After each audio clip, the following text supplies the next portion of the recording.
June 4, 1969, 9:47 p.m., in the quaint town of Benicia, California, a horror beyond comprehension unfolded. In a moment that would be etched in the memories of those who witnessed it, the life of 17-year-old David Faraday was brutally ended. The spot was near Vallejo, where the teenagers had parked to enjoy a romantic evening. They had pulled off a dirt road, overlooking the San Pablo Bay. A sense of serenity hung in the air that fateful night. The night air was thick with the smell of saltwater and damp earth as the killer struck without warning. A lone gun, perhaps a .22 caliber, fired into the car, shattering the quiet. The sound echoed across the bay, but it was quickly shrouded by the darkness of the surrounding area. A chill ran down the spines of any who heard it, and though David and his date, Betty Lou Jensen, would never describe what they heard, their fate was sealed. Panic and fear were the only sounds that followed their deaths. In that instant, David's life was brutally cut short, and so was that of his date, 16-year-old Betty Lou Jensen. The killer's identity would remain a mystery for years to come, and it would become a challenge that would haunt investigators for decades. The police were about to embark on a long and arduous journey to catch this elusive suspect. They began canvassing the area for potential witnesses and victims' families. Witnesses reported hearing the sound of the gunshot, though it was muffled by the distance. The killer seemed to vanish into the thick fog that was rolling in from the bay, taking with him any clues that might have led to his capture. One witness stated that a dark figure was seen running away from the scene. Another reported hearing what sounded like footsteps pounding the dirt road. The witnesses' testimonies would be crucial in piecing together the events of that night. Before we go further, hit subscribe and the bell. We post new cases every single day. The Zodiac Killer's reign of terror was only just beginning, and it would be a battle that would test the mettle of even the most seasoned investigators. Let me take you back to the very beginning of this story. In the late 1960s, the Bay Area of Northern California was a complex web of counterculture and social change. The Zodiac Killer's actions were only a symptom of a deeper societal malaise that would have far-reaching consequences. From that fateful night in Benicia, we find ourselves hurtling down a rabbit hole of deception, misdirection, and cryptic messages sent by a mastermind who would leave a trail of bodies and unanswered questions in his wake. The central person in this case is a man named Arthur Lee Allen, born on June 18, 1933. He lived a quiet life in Vallejo, Northern California, a suburban town about 40 miles from San Francisco. At the time of the Zodiac Killer's reign of terror, Arthur Lee Allen was 35 years old. He was married, and his wife, Betty, raised their two boys while Arthur juggled his job as a postal clerk at the post office in Fairfield, California. On the surface, Arthur seemed like a model citizen of Vallejo. Arthur Lee Allen's daily life was quite ordinary, with a 9-to-5 job, weekly grocery shopping with his wife, and attending church services on Sundays. He was described by neighbors as a friendly and outgoing person who often chatted about his hobbies like photography and hunting. People knew him as a likable guy who would often give his children candy and invite the neighborhood kids for swim parties. Arthur even worked part-time at a nearby nursery, which gave him an outlet for his love of gardening. He was a member of the local Elks Lodge, where he made friends with other community members. Despite his charming demeanor, Arthur Lee Allen hid his darker side. He was known to have a volatile temper and was involved in a string of petty crimes, including shoplifting and theft. His friends and acquaintances described him as a master manipulator who seemed to effortlessly get what he wanted. This made it difficult for people to pinpoint any warning signs that might indicate he was capable of such heinous crimes. Yet, at the same time, Arthur's charming personality and charisma made it easy for others to trust him. Arthur Lee Allen's life began to unravel during the summer of 1969. His marriage was struggling, and his job at the post office became increasingly stressful. The pressures of everyday life, combined with his own inner demons, began to surface. It would take just a matter of weeks before these mounting pressures would lead him to unleash his darker nature upon the world. But what exactly triggered the tipping point for Arthur, and what was the spark that ignited his descent into madness? We're about to take a trip back in time to the late 1960s, a period of great change and social upheaval, and a time when Northern California was gripped by fear. On December 20, 1968, the sun was setting over Vallejo, a city in Solano County, casting a golden glow over the streets and homes. The weather was mild, a welcome respite from the chilly winter months that were just around the corner. It was around 8 p.m. when the unthinkable happened, leaving a community in shock and a family heartbroken. This was the scene of the crime, where a young couple's life would be brutally cut short. The victims, David Faraday and Betty Lou Jensen, had been high school sweethearts, and on this fateful night, they were on their way to a party when their car was spotted by a police officer.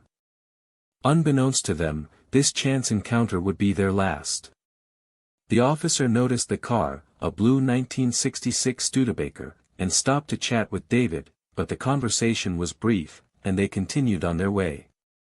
With the car's headlights illuminating the dark road, they pulled over at a secluded spot near Lake Herman Road, where they were ultimately ambushed. Their car was parked in a spot that would become infamous in the annals of true crime history. As the night wore on, David and Betty Lou were brutally attacked by a stranger, who fired a gunshot into the car, shattering the rear window. David, who had managed to jump out of the car, attempted to flee, but was fatally shot in the abdomen. Betty Lou, too, suffered a fatal wound, a bullet to the head, and was left lying in the back seat. The killer then calmly walked back to his car, a Chevrolet, which was parked nearby, and drove away from the scene, leaving the two young victims to their fate. The sound of gunfire echoed through the night, and it would take hours before the full extent of the carnage became clear. The most shocking single detail of this crime is that the killer, in a twisted display of arrogance, left behind a calling card, a piece of evidence that would become a hallmark of his modus operandi. In the driver's side door of the Studebaker, police found a cryptic message, scrawled in red ink, that would haunt the investigation for years to come. The words, "This is the Zodiac speaking," became a chilling introduction to a serial killer who would go on to claim the lives of at least 5 people. The message was a taunt, a warning, and a boast, all rolled into one, and it would leave investigators scrambling to understand the mind of a monster. This was the Zodiac Killer, a name that would become synonymous with terror and murder.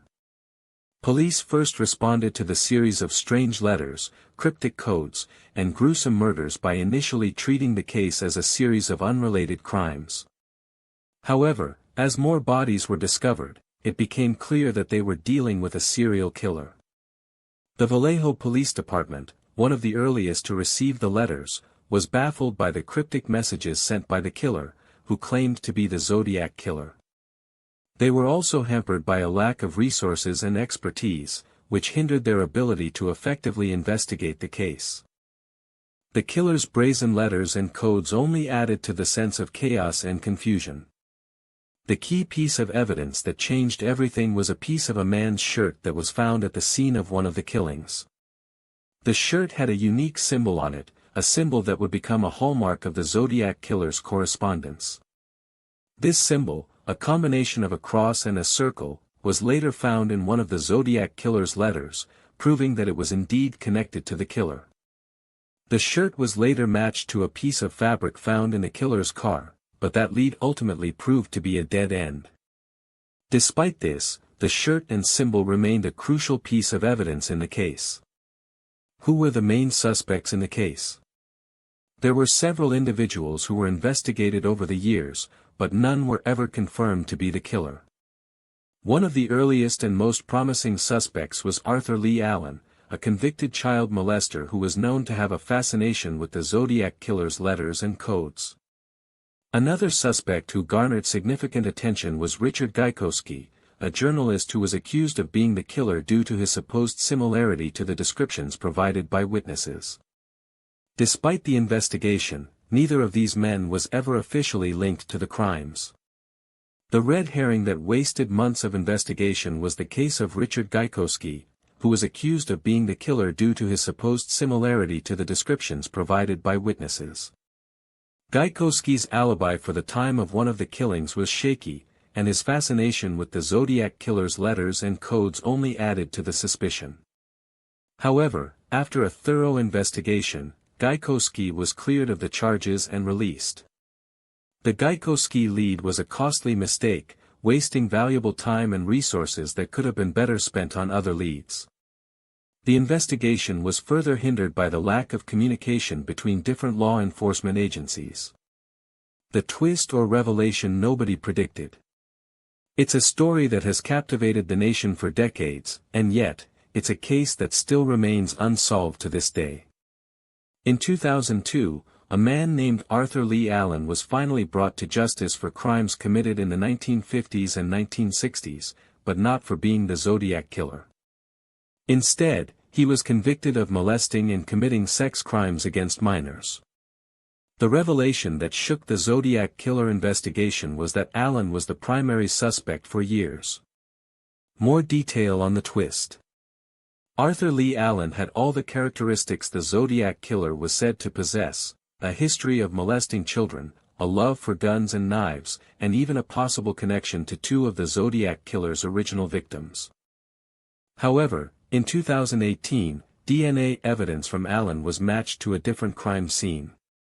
This new evidence put Allen at the scene of a 1977 murder, but did not link him to the Zodiac Killer.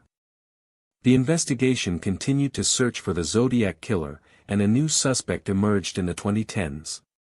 His name was Richard Gajkowski, a newspaper editor and a self-proclaimed Zodiac Killer. The verdict or current cold case status. To this day, the Zodiac Killer remains one of the most infamous and elusive serial killers in American history. The case has been reopened multiple times over the years, and despite extensive investigations, no one has been officially charged with the Zodiac Killer's crimes. The case remains a cold case, and new leads continue to surface. In 2018, the FBI released a statement saying they would be reopening the case, and a team of experts would be re-examining the evidence. The investigation is ongoing, and the truth about the Zodiac Killer remains a mystery. What happened to the key people after? The original investigators who worked on the Zodiac Killer case have either retired or passed away. Arthur Lee Allen died in 1991, and Richard Gajkowski was investigated by the police but never charged. Gajkowski died in 2017, and some people speculate that he might have been the Zodiac Killer.